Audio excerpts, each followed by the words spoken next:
Chiryala Mars Bhavan లో ఏర్పాటు చేసిన సమావేశంలో ఐఎఫ్టియు రాష్ట్ర నాయకులు బ్రహ్మానందం మాట్లాడుతూ బీజేపీ ప్రభుత్వం తీసుకొచ్చిన 4 లేబర్ కోడ్స్ ను రద్దు చేయాలని తెలంగాణ ప్రభుత్వం అమలు చేయవద్దని కోరుతూ ఈ నెల 8న గోదావరిఖనిలో జరిగే సభను విజయవంతం చేయాలని అన్నారు.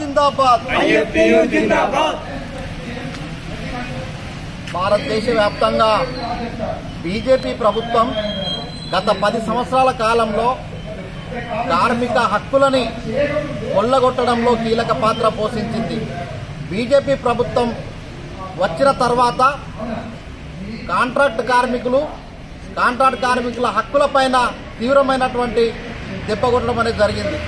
పర్మనెంట్ కార్మికుల స్థానంలో కాంట్రాక్ట్ కార్మికులను నియమించి కాంట్రాక్ట్ కార్మికులకు కనీస వేతనాలు, హక్కులు, సౌకర్యాలు లేకుండా చేయడం అనేది జరిగింది.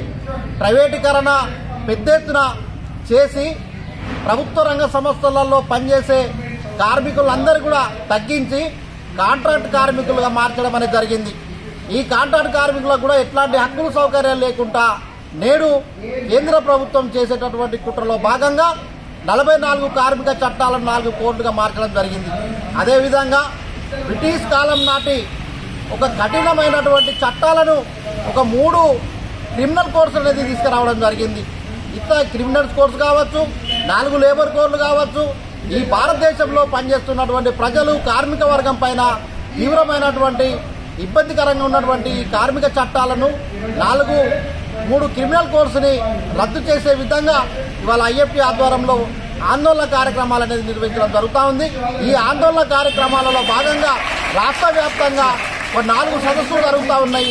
అందులో భాగంగానే ఈ నెల 8వ తేదీన గోదావరిఖనిలో రాష్ట్ర స్థాయి సదస్సు, ప్రాంతీయ స్థాయి సదస్సులు ఇవాళ జరుగుతూ ఉన్నాయి. కనుక ఈ సదస్సును విజయవంతం చేయాల్సిందిగా కార్మిక వర్గానికి పిలుపునిస్తున్నాం.